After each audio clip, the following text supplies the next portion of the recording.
Your Outlook views change itself, so I'm going to show you how you can fix it, how you can change your default Outlook views. So I'm going to show you two methods that you can use and you can solve your problem. So guys, let's start with the video. Before we start, I request you, if you like this video, hit the like button, subscribe my channel, and don't forget comments below. Okay, so first, if you have open your Outlook, then close it.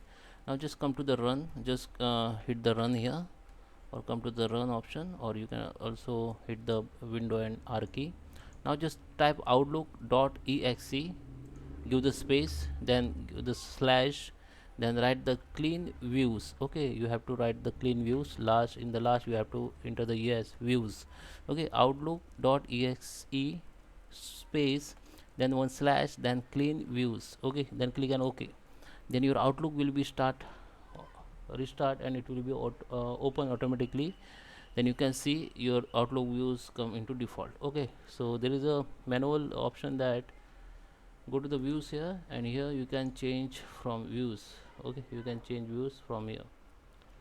Okay, so that is how you can change the Outlook views. I hope you like this video. Please subscribe and thank you for watching.